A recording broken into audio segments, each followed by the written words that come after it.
tey nag ñu dem ba Tchad dem seeti maman Awa moom c'est une Tchadienne mais sénégalaise d'origine quand même parce que yàgg na fi maman Awa nag xëy na Marthe indi woon na ko ci ennée tu te rappelles benn vendredi absolument voilà Mame Astou indi ko ci Saint-Valentin mu def interview bu neex quand même maa ngi rappelé wu la phrase bi naan retenez-vous tu te rappelles tey nag ñun ñu duggaat comme jinax dafay bari pax ñun ñu indi ko ci beneen angle muy soin bio nag bu ngeen ko déggee mooy tout ce qui est naturel maanaam loo xam ne amul chimique soxlawuñu di dem tey ci grande dañ leen indi soin boo xam ne ma ko franchement soo gisee produit da ngay xam ne soo ma gisee sama kanam gii ma njëkkante ko tey ndax damay bañ génn ñu ne lu baax mu njëkkee ko mais abi damay yóbbuwaate de daa tombeeg liggéey yow vendredi moo tax yóbbuwuma la kon yaa demoon déedéet yaa demaat damaa wër gëj naa dem nag déedéet xoolal damaa wër ba sonn aw ma ko ma yóbbu abi lu laa bëggoon yóbbu mais liggéeyul vendredi xam nga léegi nag tey ñu indi leen te ba ngay dem amoo oto vélo nga demee nii ngay def di ma jaxase ak Sénégal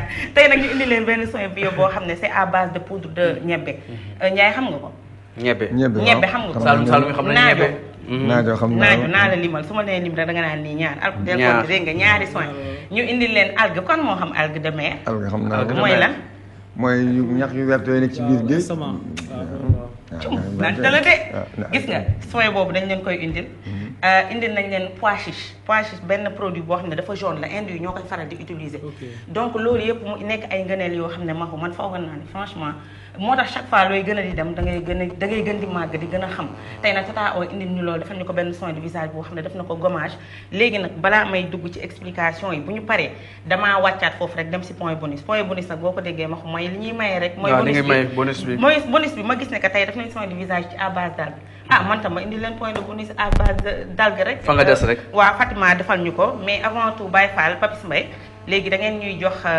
élément bi comme ça ñu gën a ñëw gën a expliquer sur le plateau de Petit Déj Week-end.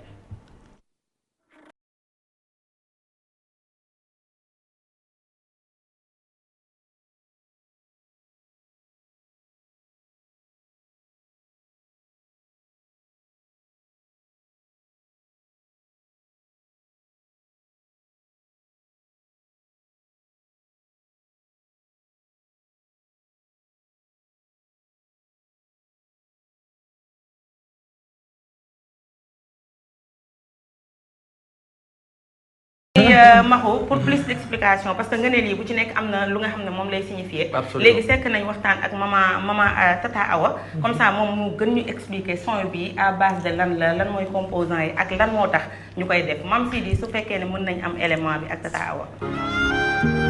Bonjour Tata Awa. Bonjour Bella. Voilà, la rubrique maquillage et astuces est venue aujourd'hui vous rendre visite chez vous. Présentez-vous d'abord. Bonjour, on est là et je m'appelle Awa Ba Kaché, j'habite Liberté 2 et je suis esthéticienne de produits orientaux et j'ai fait beaucoup de choses, donc des tourailles, de l'encens, des produits pour entretenir le visage, la peau. Voilà, aujourd'hui la rubrique maquillage est venue, vous nous avez fait un soin vraiment extraordinaire. Vous avez utilisé un soin de visage bio. Quand on parle de bio, c'est tout ce qui est naturel. Maintenant, expliquez-nous le soin que vous m'aviez fait aujourd'hui. D'accord, merci Ndella. Le soin que je vous ai fait aujourd'hui, c'est à base de pois chiche, de potiron en wolof et des algues. En ce moment, on utilise beaucoup dans l'esthétique parce que c'est un anti-rides et ça restaure le teint. Donc, vous avez ici aussi, c'est un gommage à base de pommes de terre. Et là, c'est du niébé, c'est contre les acnés, les petits boutons. Et là, c'est un masque à base de sandales et c'est en poudre, c'est juste pour les mariés. C'est pour les mariés que j'utilise. Donc, aujourd'hui, c'est ce que j'ai utilisé pour là c'est du bois chiche, à base de bois chiche, c'est secret de femme. Donc là c'est bois chiche et curcuma et autre chose. Quels sont les bienfaits de ces produits-là? Les bienfaits de ces produits, déjà c'est naturel et il n'y a pas des effets secondaires et c'est sûr. Et moi j'aime bien parce que tout ce qui est naturel, j'aime. parce qu'il n'y a pas de risque. C'est ça qui m'a tenté à le faire et vouloir partager. Est-ce que ce masque peut être utilisé dans différents types de peau? Ce masque à base de pois chiche, moi ce que je conseille, c'est de ne pas utiliser de produits à base d'hydroquinone. Donc ce que vous cherchez en hydroquinone, je pense que c'est pour éclaircir. Et je pense qu'avec ce produit que j'ai à main, ce masque à base de pois chiche, on peut éclaircir la peau. Donc il n'y a pas de risque et on peut éclaircir la peau en faisant du masque ou en faisant des crèmes. Donc franchement, je ne pense pas que vous avez besoin de l'hydroquinone. Voilà. Combien de temps doit-on faire ce masque à base de bio, de poudre, de mélpéi, de nadio et d'algues? Combien de fois doit-on utiliser ce masque? Bon, ce masque, on peut l'utiliser une fois par semaine pour le visage et une fois pour tout le corps par mois. Ça suffit largement parce que c'est nourrissant comme j'ai dit et il y a tout ce qu'il faut, donc on n'a pas besoin de l'utiliser chaque fois. Donc pour le visage un peu fatigué, quand je dis fatigué, c'est le visage un peu avec des taches, des trucs comme ça, on les utilise 3 fois par semaine. Et si c'est pour un visage qui n'a pas de taches et qui n'est pas fatigué, on l'utilise juste en tant que masque une fois par semaine. Voilà. Je vous ai vu tout à l'heure, avant la procédure de ce masque, je vous ai vu utiliser des œufs, du lait, plus le produit. Pourquoi? Les œufs, le lait, c'est juste pour relever le produit, pour lui donner la forme et pour qu'on puisse l'étaler. Parce que c'est vrai, c'est naturel, il n'y a rien dedans. Donc, on ne peut pas mettre de l'eau dans ces produits, on peut mettre que du lait. Du lait, vous pouvez mettre du lait que vous voulez. Du lait liquide, mais concentré, non sucré. Voilà. Donc, ou pas du lait, vous pouvez mettre que des œufs, le jaune d'œuf ou du blanc d'œuf. Voilà. Tout à l'heure, vous me parlez durant ce masque, vous me disiez que ça ressort le teint. C'est-à-dire? Ça ressort le teint parce que le visage est toujours fatigué. On est fatigué parce que quand on se lève, on a beaucoup de choses, on est un peu stressé, on a envie de travailler, on a beaucoup de choses dans la tête qu'on calcule comment on va faire. Donc je pense que ce masque vous donnera la réponse. Quand vous mettez ce masque, vous serez bien, vous êtes vraiment souriante, gaie. Donc c'est pour ça que je demande de l'utiliser. Durant ce massage, j'ai vu un produit vraiment très intéressant qu'on appelle les algues. Tawa, les algues, on le voit souvent à la mer. Pourquoi? Bon, à la mer, bon, c'est vrai, ça sort de la mer parce que les algues, il y a des algues qu'on peut utiliser. Aujourd'hui, il y a des algues qu'on peut manger même. Oui, il y a des algues qu'on peut bon, c'est un anti-vieillissement. Et sur le visage, ça retarde les rides et ça ressort le teint. Donc, il y a ce talc, ça fait beaucoup de choses. Donc, en ce moment, franchement, c'est beaucoup utilisé partout en Europe et en Afrique. Voilà. Et moi, j'aime bien parce que je l'ai testé avant de le mettre sur le marché. Je l'ai testé moi-même, j'ai vu ce que ça m'a fait. Donc, j'aimerais bien le partager. Tawa, je vous ai vu aussi faire beaucoup de choses. Vous êtes séductrice, conseiller en femme naturelle, des secrets de femme. Vous l'avez hérité, c'est un héritage ou bien c'est quoi, Tawa? Oui, c'est un héritage. C'est un héritage de ma défunte mère, que son nom s'est représenté. Donc j'étais très jeune, mais je la vois souvent faire des petites choses. Quand elle a une cérémonie, elle me suit le visage et tout ça. Je lui demandais, mais qu'est-ce que tu fais comme ça? Elle me dit non, quand tu seras grand, tu vas comprendre. J'ai dit non, j'aimerais bien que tu m'expliques. De temps en temps, je vais le faire. Bon, en ces temps, j'étais trop jeune. Mais ce qui m'a surtout motivée, c'est mon mariage. Quand j'ai vu, on m'a fait ça, comment j'étais après. Donc j'ai dit, ben, un jour, je vais le faire. Et j'ai toujours rêvé de faire. Et aujourd'hui, je suis arrivée à le faire. Et voilà, je le partage. J'ai vu vraiment une femme très belle et très naturelle. vous avez des enfants et que vous êtes mariés depuis très longtemps.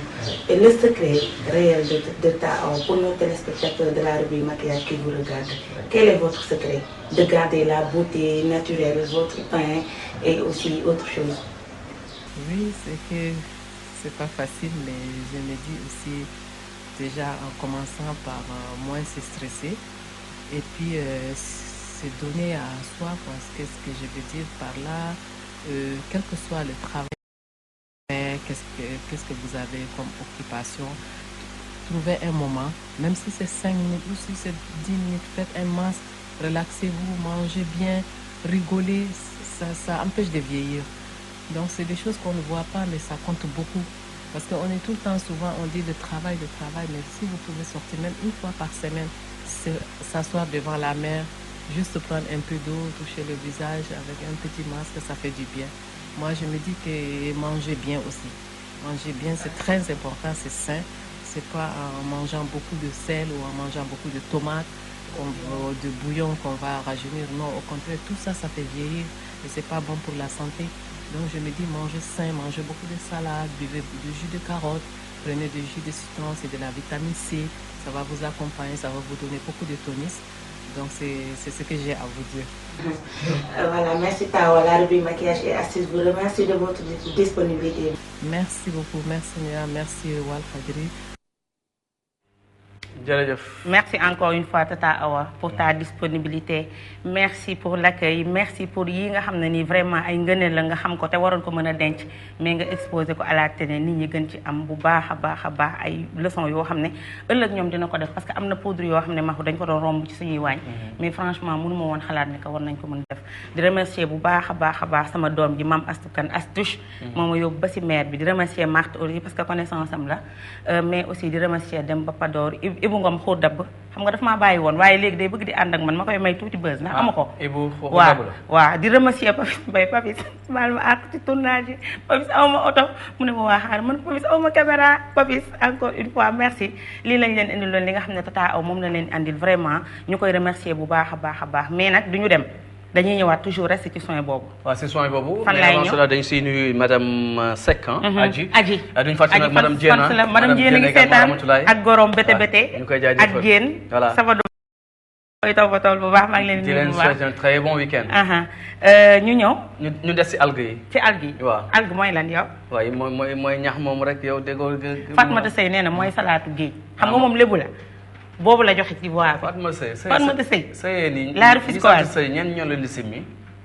laaj naa la ko lii de la ma wax nee na ma mooy salaatu géej. kon na baax na. léegi Baye Fall dañuy ñëw ci suñu point bonus à base d'algue huile d'amande douce ak eau minérale.